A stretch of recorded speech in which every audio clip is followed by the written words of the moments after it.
നിങ്ങൾ ചെയ്യുന്നത് ശരിയാണെങ്കിൽ ആരും ഓർക്കില്ല, നിങ്ങൾ ചെയ്യുന്നത് തെറ്റാണെങ്കിൽ ആരും മറക്കുകയുമില്ല. സന്തോഷമായി ഇരിക്കുവാൻ ശീലിക്കുക. ജീവിതത്തെ ഒരു നദി പോലെ ഒഴുകുവാൻ അനുവദിക്കുക. ആളുകൾ നിങ്ങളെ നിസ്സാരമായി കാണുന്നതിന്റെ ഒരേയൊരു കാരണം അവർ എങ്ങനെ പെരുമാറിയാലും നിങ്ങൾ അവരുടെ കൂടെ കാണും എന്ന തോന്നലിലാണ്. അത് വെറും തോന്നൽ മാത്രമാണെന്ന് അവരെ ബോധ്യപ്പെടുത്തിയാൽ അവർ തനിയെ നിങ്ങളുടെ പുറകെ വരും. നിങ്ങളെ വിജയം നേടാൻ പ്രേരിപ്പിക്കുന്ന സുഹൃത്തുക്കളെ കണ്ടെത്തുക. മറ്റു സുഹൃത്തുക്കളെ പിണക്കാതെ ഒരു ചെറിയ അകലം പാലിച്ചു കൂടെ ചേരുക. നിങ്ങൾക്ക് ഇപ്പോൾ ജീവിക്കുന്ന സ്ഥിതിയോ സ്ഥലമോ ഇഷ്ടമല്ലെങ്കിൽ മാറാനുള്ള ശ്രമം നടത്തുക. മാറുക തന്നെ ചെയ്യും. മാറാതിരിക്കാൻ നിങ്ങൾ ഒരു മരമല്ലല്ലോ. ക്ഷമയോടെ കാത്തിരിക്കുക. മികച്ചത് ലഭിക്കാൻ ചിലപ്പോൾ നിങ്ങൾ ഏറ്റവും മോശമായ അവസ്ഥയിലൂടെ കടന്നുപോകേണ്ടി വരും. സമയം മിക്കവാറും എല്ലാ കാര്യങ്ങളും നമുക്ക് ഗുണകരമായ അവസ്ഥയിൽ എത്തിക്കുന്നു. സമയത്തിന് കുറച്ച് സമയം കൊടുക്കാനുള്ള ക്ഷമ കാണിച്ചാൽ മതി.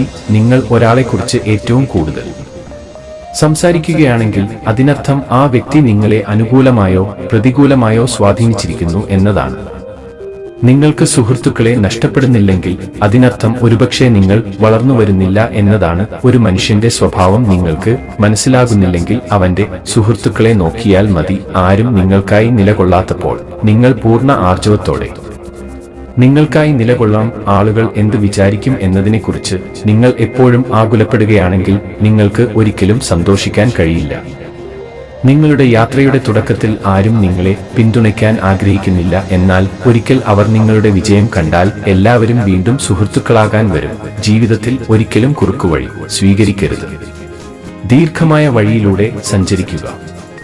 കാരണം ദീർഘമായ വഴിയിലാണ് നിങ്ങൾ കൂടുതൽ അനുഭവം നേടുക. നിങ്ങളുടെ മനസ്സിനെ നിയന്ത്രിക്കുക, അല്ലെങ്കിൽ മനസ്സ് നിങ്ങളെ ഭരിക്കും. വിജയവും പരാജയവും ജീവിതത്തിന്റെ ഭാഗമാണ്. രണ്ടും ശാശ്വതമല്ല. നിങ്ങളെ വേദനിപ്പിച്ച വ്യക്തിക്കു വേണ്ടി ഒരിക്കലും കരയരുത്. അയാളെക്കാൾ മികച്ച ഒരാളെ കണ്ടെത്താൻ നിങ്ങൾക്ക് അവസരം നൽകിയതിന് പുഞ്ചിരിച്ചുകൊണ്ട് നന്ദി പറയൂ. നിങ്ങൾക്ക് സ്വയം ഇഷ്ടപ്പെടാൻ കഴിഞ്ഞില്ലെങ്കിൽ 1000 ആളുകൾ നിങ്ങളെ ഇഷ്ടമാണെന്നു പറഞ്ഞാലും ഒരു കാര്യവുമില്ല. ആരോടും അമിതമായ സ്നേഹമോ വാത്സല്യമോ കരുതലോ കാണിക്കരുത്. കാരണം സൗജന്യമായി ലഭിക്കുന്നതെന്തും വില കുറച്ചു കാണുന്നത് മനുഷ്യന്റെ പ്രവണതയാണ്.